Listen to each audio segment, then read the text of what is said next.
Hello, welcome back to Tiny House Big Moments. This is Emily Jurdy, and we are doing a tour of our camper today. This is the Evergreen iGo G260BH. This is the least toxic camper we could find, and you can see it's 29 feet long, which is actually a foot longer than our tiny house.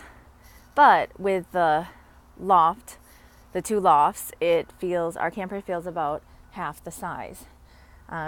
So if you haven't been following our story, we got this camper. Oh, look, there's my book, Minimalist Living for Maximum Life.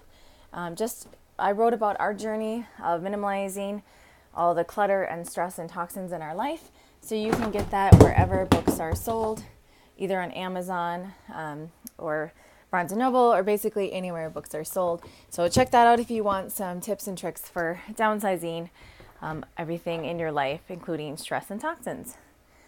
So if you have been following our journey, we decided to move into this camper. We downsized even more because it doesn't fit as much as our tiny house. And we were going to sell our tiny house and build a smaller tiny house that we could pull ourselves. Because as of now, we have to hire out because of the weight. But actually now it looks like Enterprise, at least out here in Colorado, Enterprise is doing dually truck that might be able to handle the weight. We have to double check, but we need to get registered and get insurance and all that stuff first. So I wanted to give you a tour today of our camper because people always say, Emily, why don't you just live in your camper full time? Now, this is nothing against the full-time RVers. They are, let's be honest, they're the beginning of this movement. They decided to simplify their life. What makes a tiny house different is the materials and the customization. So this camper, we got it because it was the least toxic that was available. It still has formaldehyde and really cheap carpets and glues and all that. It still smells when you walk in, but it had the least smell out of all the campers that we visited. And I actually got instant headaches in all the other campers. In this camper, we still have to keep a window open. Otherwise, I do get sick.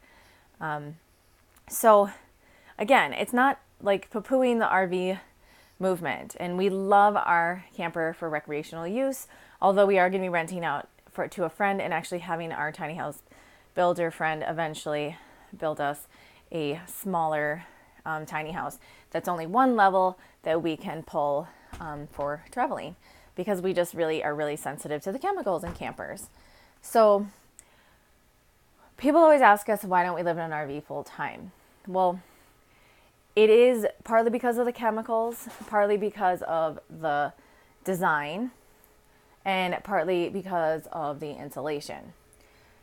So I was going to take you around and show you. We've had this camper for a year. We lived in it full time for 2 months, only slept in it for like 3 or 4 months. So this is the wear and tear that has taken since then.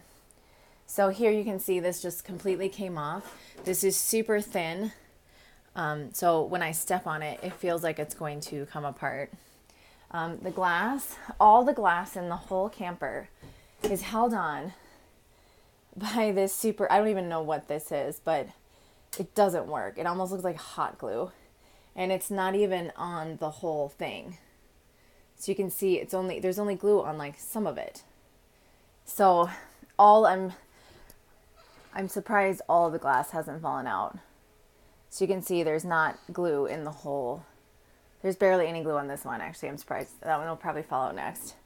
Luckily, our friend who's moving in for the winter is very savvy when it comes to construction. So one thing about our camper is our bed went moldy.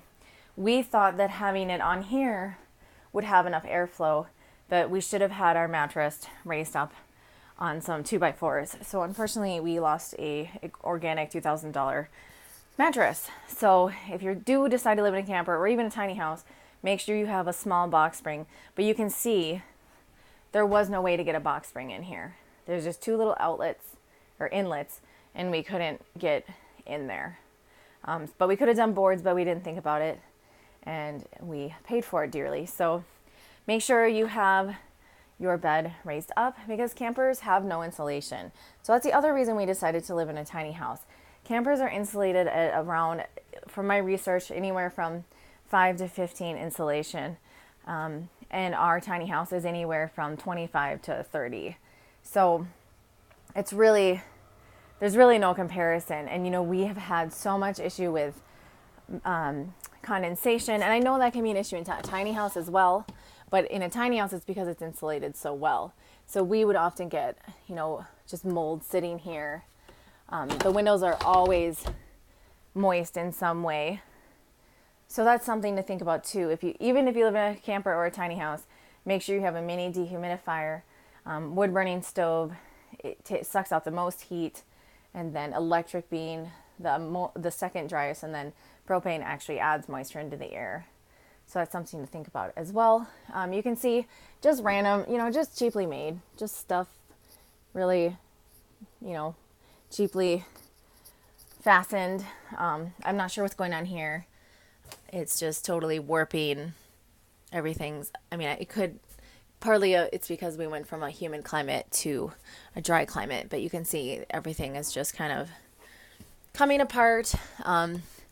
Here we've got some sort of, I'm not really sure why this outlet is made this way, but it's really hard because it either goes in or falls out. So the hole's bigger than the actual outlet. So not really sure what that's all about. Just some little things like here, the decorative piece just came right off.